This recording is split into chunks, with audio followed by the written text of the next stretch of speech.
Welcome. You have reached review time with Imperial, and today's review will be Power Book 3, Raising Kanan, Episode 8. Let's get into it. Yo, subscribe to the channel and like the video right off the back before we even get started.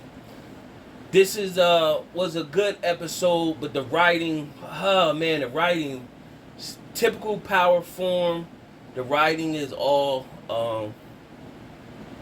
could be suspect in moments. So the episode starts off with Julia pouring coffee on her husband, and so he's in alarm. He's charging her to go beat her, and she runs out the house. And he chases after her. He grabs a butcher knife and chases after her. When he goes into like the outhouse or garage, Raquel is waiting there for him, shoots him, kills him. Pretty much, we seen this coming when she said. So that's part of the writing, like just the last episode, and then they panned it off on this episode. So they've been doing that. Like they pitch something in one episode, and then the next whole episode pays off. So that happens with that, and then she tells Julia pretty much say some stuff was stolen and somebody came in and killed her husband or whatever. This is her way to get in with Joaquin, Julia's cousin. So from there, the bodies are piling up from the drugs Kanan and them messed up. So that in walks Detective Howard and Detective Burke. Pretty much, they on the hunt to find out who giving out bad drugs. And so they pretty much interview one of the crackheads. Now, if anybody experienced crackheads and in your time, whoever this actor was spot on, man. That was a humorous part. It ain't really funny or whatever, but those of us that have experienced that in our lifetime, that's them all the way. So crackhead is talking to the detectives. He gives them the name of Little Rob up in Queensbridge, and said he liked to be at the nudie bar. So they hit it there to find Little Rob. They go check Little Rob, act like they had a fake warrant for his arrest. He gives up Kanan and tells the whole story. Now, Kanan is Detective Howard's son. So he instantly go, Detective Burke wants to go and pick up Kanan. He said, let me do some solo recon first. Now, from there, it shows Juke and Kanan at Nicole's funeral. Now the mom is already upset, saying she should leave. So Juke says she got to go handle something on her own. Juke then goes to Nicole's house, watching her family leave, and then break into the house. Goes into the room, finds the video of her and Nicole that they made, and she's reminiscing, crying, and she's real distraught. The part that writing didn't make sense is that she broke into the house and then she just stayed there crying and all that, and then of course she like, all right, she gonna go. Well, she don't. She's crying, she dozes off. The dad finds her first. Now the dad, we all seen like over the episodes, the dad is not as extreme as the mom. He felt that Juke pretty much really loved her daughter, but it's the mom ain't feeling it. So the mom came in snapping, like, you killed our daughter. We had to lie to the family and say that something else happened to her. We couldn't let them know her as being a drug user, and that's how she died. So she threw Juke the blue cat vial, and that's how Juke now knew what killed her. Now also from there, Juke did see the letter that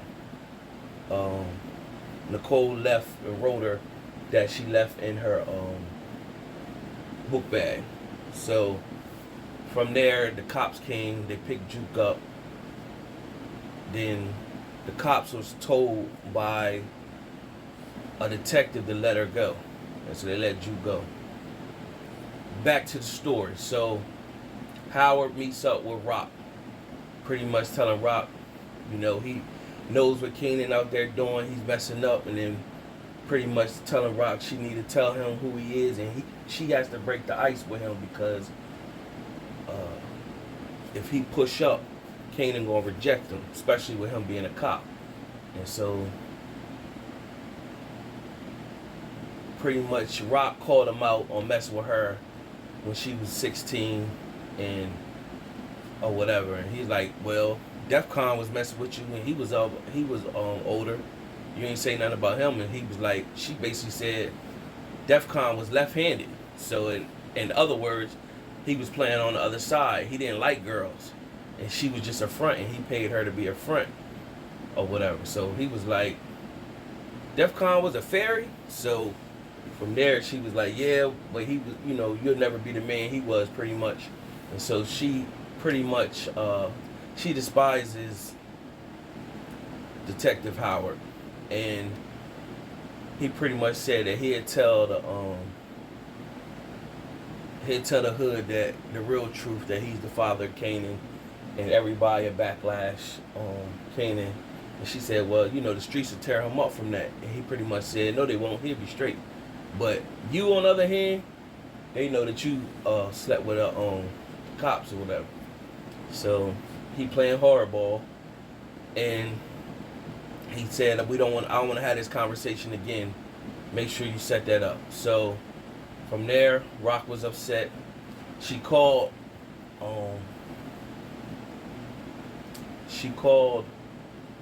Lulu and pretty much told him that she need to pick up some dry and clean it downtown. So Lulu knows, they know about Unique's whereabouts. So I guess Unique stays somewhere. Lulu tracks him, follows him.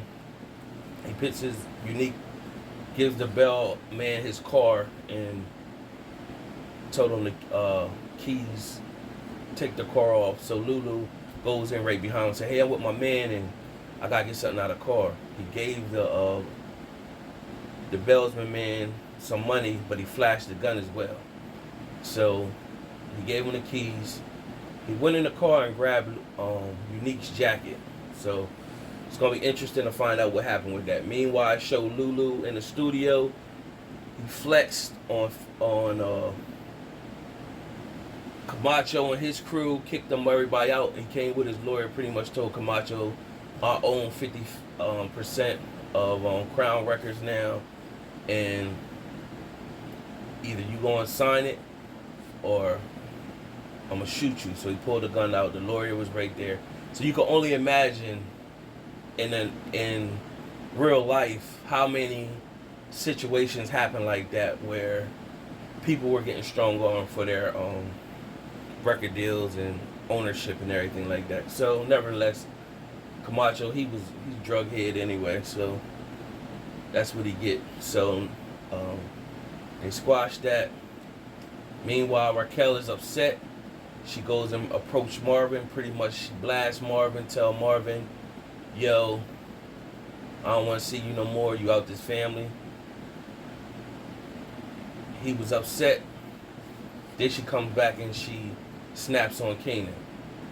Tell Kanan, basically, why your uncle was in jail when you and Juke was babies, because he was fiended out. He was on drugs, and pretty much he was so much on drugs that when they kicked in his door, he offered the police drugs. And so you pitting your ducats behind somebody like that. Meanwhile, Raquel told him everything about all the mess ups he'd been doing, and told Kanan she killed D-Wiz, and she had to kill him to kill D-Wiz to protect him.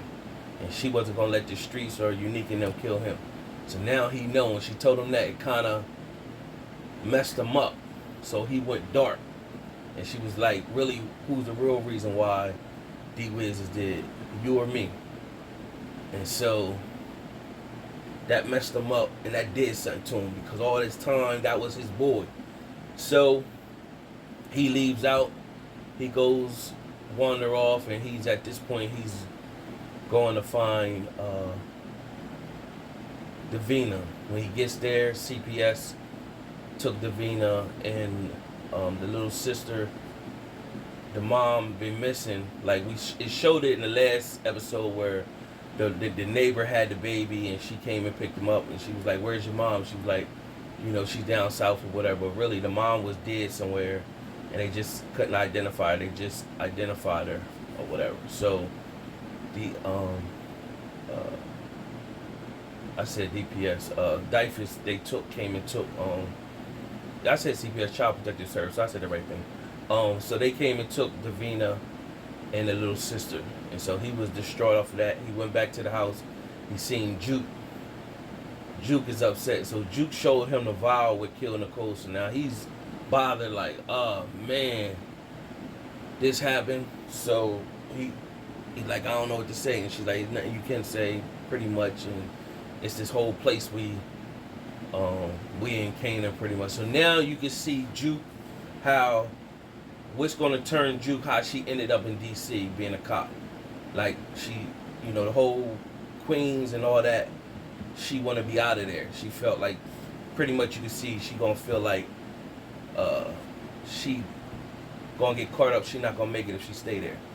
You also gonna see how the relationship's gonna form with her and Detective Burke. That communication right there. But it's not going to be before Juke become full savage mode and get her first kill. It's just going to be interesting to see who her first kill going to be. So then it shows Marvin. He's back at the club. He's knocking off the owner of the club, and he was like, yo, I need that money. And she pretty much was like, that's how you do? You knock me off, and pretty much you just want the money. What I owe you money for? So she kept trying to get him to tell her why he owed her the money. He's like, yo, man, that's messed up. Just give me the money. Now, it kept showing there was a recorder underneath her desk. And so he was just being himself, not telling her what the real reason why what she owed him money for. But she didn't get him to say anything. So when she walked out, following behind him, asking him to say something, the undercovers was in the bar or in the club, and they pretty much was saying to her, like, you know what I mean, you ain't give us no information. If you don't, we going to basically frisk you. And she was like, his whole family sells drugs, and Symphony was at the bar working that night, and he was overhearing everything. So you can see that's going to be the plug to tell Raq what's going on. Meanwhile, Marvin is driving off. It shows Lulu at the crib. Well, it shows Unique telling everybody it's war, gearing up. Everybody getting their guns. They got they're going to burn somebody's house up. You don't know who it is, but when it shows Lulu at the end, you pretty much see, damn, okay, it's going to be Lulu. Now, they show up. Lulu is pretty much, he had a falling out with his girl, Jessica, and pretty much she's focused on her brother. And he like, we just need to be us, but she don't care. She worried about her brother, so you already know that's a bad relationship. That's going to go bad, because she ain't really into him. It seemed like she into what he could do for her. And so she pretty much, he's like, it's nothing I do for you to make you satisfied. She said, that's the difference between me and you. I'm never satisfied. So, no, that's going to be a problem. So he's at the crib, and he's chilling, playing his music, and he was about to get famous, and he was like, nah. So he put the Isleys on. He's banging the Isleys, and meanwhile, Worrell and his crew was out there gearing up. Gary burn the house up and shoot it out. So they pretty much throw the cocktail in the house. Everything goes up in flame, and then they start shooting the house. So he dove into the stereo and get his gun.